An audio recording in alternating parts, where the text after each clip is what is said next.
Selamat bertemu kembali di perkuliahan Introduction to Linguistic, dan kali ini kita akan membahas tentang pengantar psikolinguistik. Apa itu psikolinguistik? Dalam kajian linguistik, psikolinguistik ini termasuk dalam kajian linguistik makro.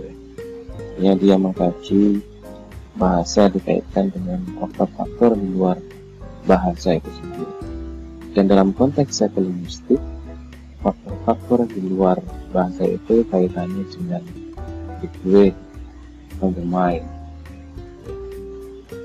Adapun untuk fokus dari kajian psikolinguistik itu ada 3.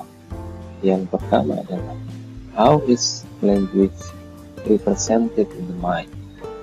Bagaimana bahasa itu direpresentasikan dalam pikiran.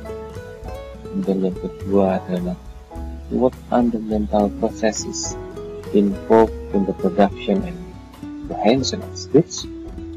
Bagaimana atau seperti apakah proses mental yang terjadi dalam produksi dan juga pemahaman dari bahasa. Dan yang ketiga, how does a person acquire language?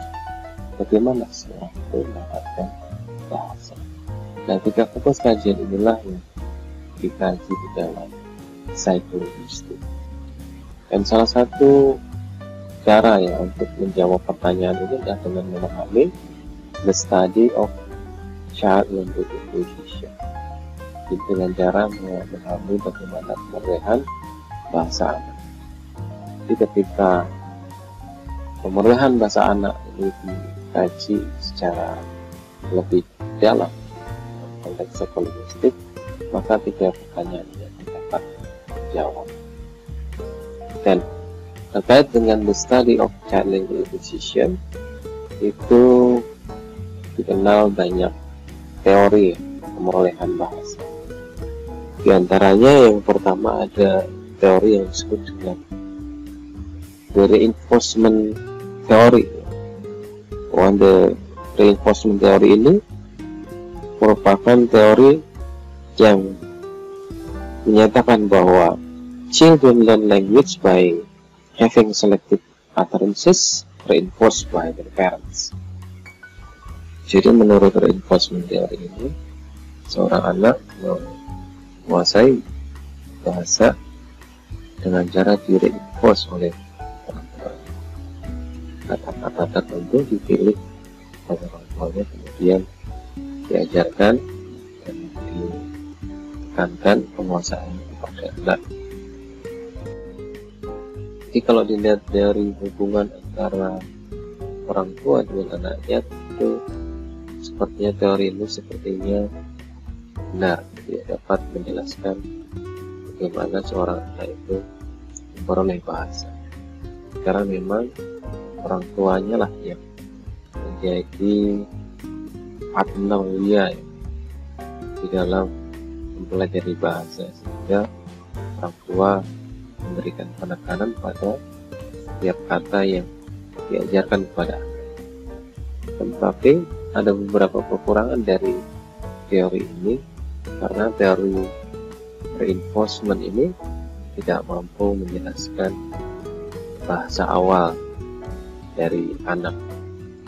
Jadi ketika anak itu lahir, ya bahkan anak itu ketika ada di dalam kandungan, sebenarnya anak itu sudah belajar untuk berbahasa. Nah, dari reinforcement teori tidak bisa menjelaskan awal mula seorang anak itu mempelajari bahasa.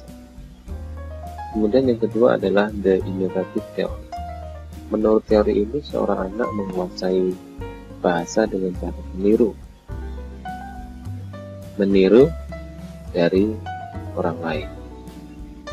Untuk sebagian penerapan teori ini juga dapat diterima karena memang seorang anak salah satu cara untuk mempelajari dan juga menggunakan bahasa tertentu itu dengan cara imitatif atau meniru. Namun tidak semua cara menguasai bahasa anak itu dengan cara meniru, karena ternyata anak juga memiliki kreativitas dalam bahasa.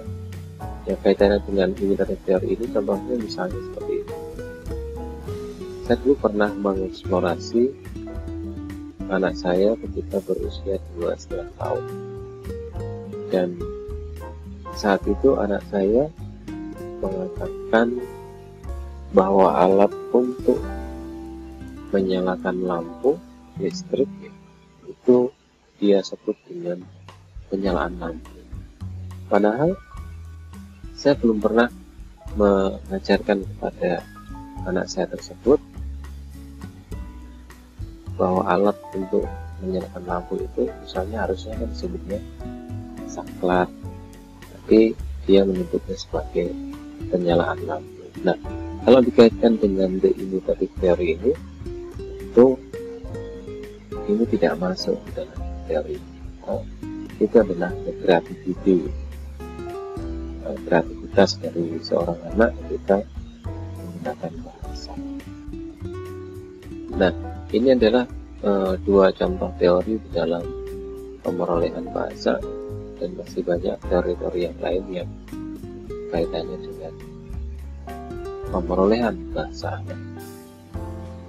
Dan teori pemerolehan bahasa anak ini menjelaskan bagaimana pemerolehan bahasa dari mulai fonologi, morfologi, sintaksis, dan juga semantik dari anak.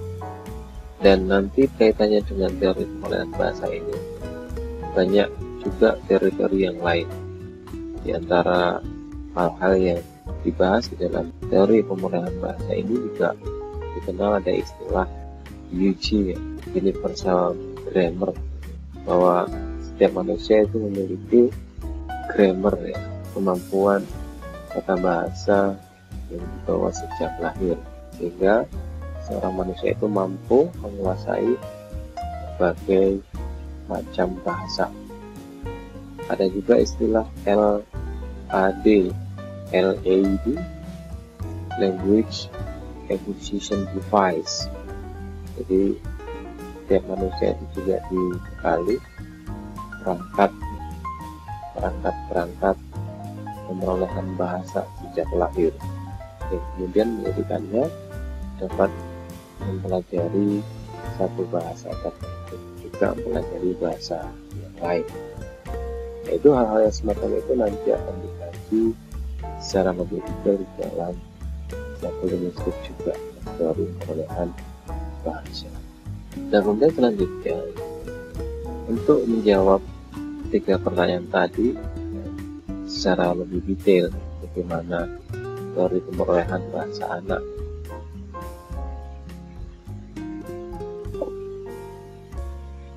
kemudian untuk menjawab 3 pertanyaan tadi secara lebih detail melalui teori pemerolehan bahasa anak, kemudian untuk menjawab pertanyaan tadi secara lebih detail, yang diantaranya adalah melalui kajian pemerolehan bahasa seorang anak, maka hal-hal berikut ini juga dikaji secara lebih detail untuk menjelaskan 3 pertanyaan tadi. Misalnya yang pertama adalah dalam psikolinguistik nanti juga dijelaskan tentang cycle feature of the brain. Karena ini kajiannya adalah kajian neurolinguistik yang dalam konteks ini, the cycle feature of the brain ini, bahwa kaitannya dengan pemerolehan bahasa. Secara umum otak manusia itu terbagi ke dalam 2 hemisfer. Jadi sebagiannya ini jadi otak manusia itu terdiri dari left hemisphere dan juga right hemisphere. Jadi ada 2 bagian, sebelah kiri dan juga sebelah yang mana bagian kiri dan kanan dari hemisfer itu dihubungkan.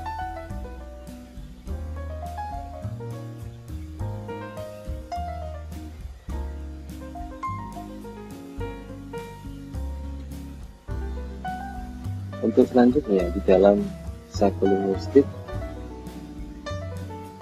kaitannya dengan menjelaskan 3 pertanyaan tadi. How is language represented in the mind? What are the mental processes involved in the production and comprehension of speech? Juga how does a person acquire language?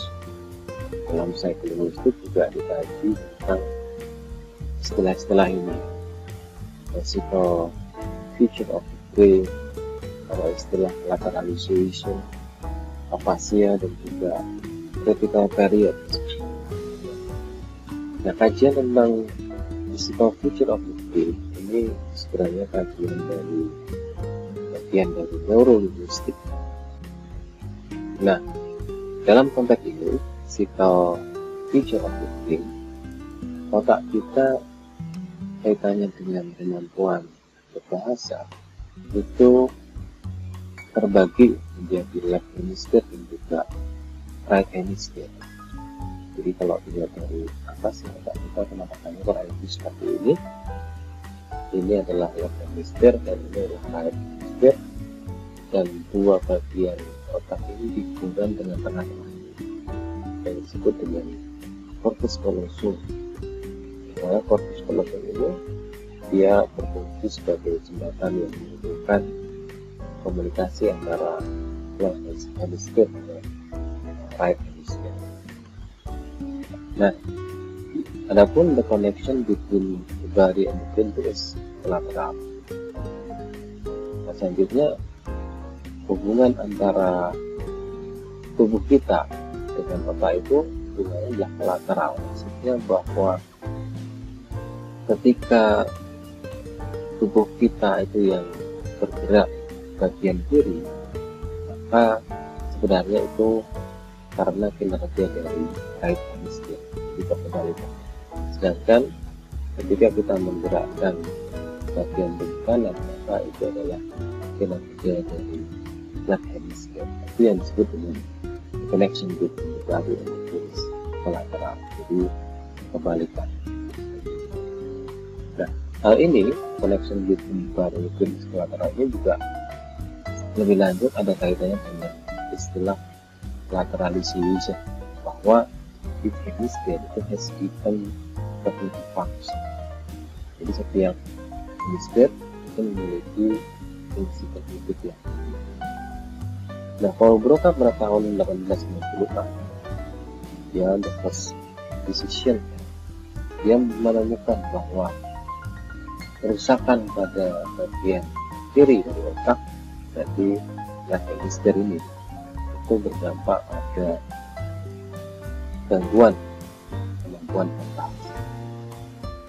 Nah, penemuan Paul Broca ini kemudian diyakini dan juga sekaligus menunjukkan bahwa left hemisphere merupakan bagian otak yang memiliki fungsi atau bertanggung jawab dalam kemampuan bahasa manusia. Sehingga kalau ada kerusakan di bagian left hemisphere ini, sekali lagi dia akan berdampak pada gangguan kemampuan berbahasa. Lebih lanjut lagi, penemuan Broca ini itu kaitannya dengan gangguan kemampuan berbahasa, dan itu menguatkan bahwa left hemisphere ini merupakan bagian dari otak yang bertanggung jawab di dalam kemampuan bahasa. Dia menemukan adanya gangguan berbahasa yang dikenal dengan aphasia. Jadi, it is an impairment of the language abilities because physical damage in the brain.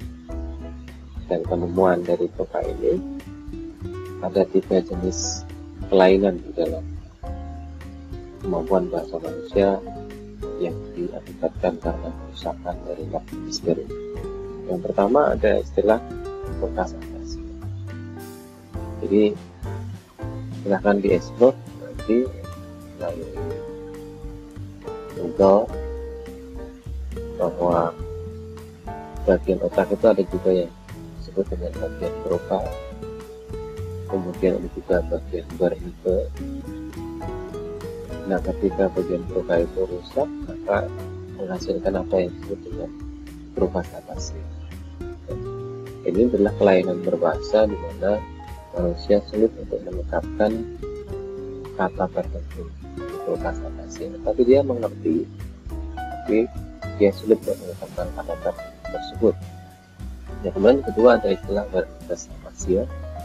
Nah, ini apasia yang terjadi ketika bagian Wernicke dari otak di left hemisphere ini itu mengalami kerusakan, mengalami gangguan, maka terjadilah Wernicke apasia. Wernicke apasia ini mengacu pada kelainan berbahasa di mana seseorang itu mampu mengucapkan atau mampu berbahasa, mampu mengucapkan kata-kata tertentu, mampu menjelaskan sesuatu, tetapi penjelasan atau ucapan tersebut tidak dapat dipahami apa maksudnya, maknanya. Jadi lantur tidak manusia. Dan kemudian ada yang ketiga istilahnya conduction apasia. Ini semacam Wernicke apasia tetapi agak lebih ringan, ya, agak lebih bisa dipahami. Tentunya ada hal yang menarik yang menjelaskan tentang hubungan antara left hemisphere dengan right hemisphere yang dia terhubung dengan corpus callosum itu pada kasus orang yang menderita epilepsi. Jadi orang yang menderita epilepsi umumnya dia tidak mampu mengontrol aliran listrik yang ada di otak. Jadi orang yang menderita epilepsi itu dia mengalami gangguan perpindahan energi listrik dari left hemisphere ke right hemisphere, sehingga dampaknya umumnya orang yang mengalami epilepsi itu tidak bisa mengendalikan dirinya sendiri. Kemudian dia juga kejang-kejang umumnya, itu karena memang terjadi gangguan lonjakan listrik antara left hemisphere dengan right. Maka dalam suatu observasi pernah dilakukan secara medis, jadi corpus callosumnya ini, ya, jembatan yang menghubungkannya ini, sarafnya ini dipotong. Dan apa yang terjadi? Epilepsinya sembuh, tapi kemudian dia mengalami gangguan dalam hal berbahasa. Ketika satu benda tertentu diletakkan di sebelah kirinya, maka dia mampu menyebutkan benda tersebut. Tapi kemudian ketika benda tersebut dipindah ke sebelah kanannya, dia tidak bisa lagi menyebutkan benda tersebut. Jadi hal ini menunjukkan bahwa ada hubungan antara left hemisphere juga right hemisphere itu, dan hubungannya adalah olahraga. Kemudian yang terakhir, untuk menjelaskan 3 pertanyaan di awal tadi, itu ada istilah critical period, bahwa ada masa kritis, masa penting, ya, setiap manusia di dalam menguasai bahasa, the period of time to puberty, di masa dari kecil sampai yaitu disebut dengan critical period. Itu adalah masa penting di mana a child must learn language during this period to be normal dari competence. Jadi kalau anak ingin mendapatkan kemampuan bahasa yang baik dan normal, maka harus diperhatikan masa critical period ini. Nah, ini ada satu cerita, ada satu fakta yang membuktikan tentang pentingnya critical period. Jadi kalau sudah lewat critical period, tidak diberikan stimulus berbahasa, maka manusia atau seorang itu akan sulit, bahkan akan tidak dapat menguasai bahasa. Sebuah contoh, ada peristiwa di tahun 1970-an, yaitu silakan juga ini di internet juga bisa dicari bagaimana cerita Jenny ini adalah anak Amerika ya, yang dia menjadi korban kekerasan dari orang tuanya. Di usia 1-13 dia dikurung oleh orang tuanya dan tidak diajak berbicara. Dia juga sering mengalami kekerasan fisik, si Jenny ini. Dan ketika ditemukan di usia 13 itu, Jenny ini tidak dapat berbicara.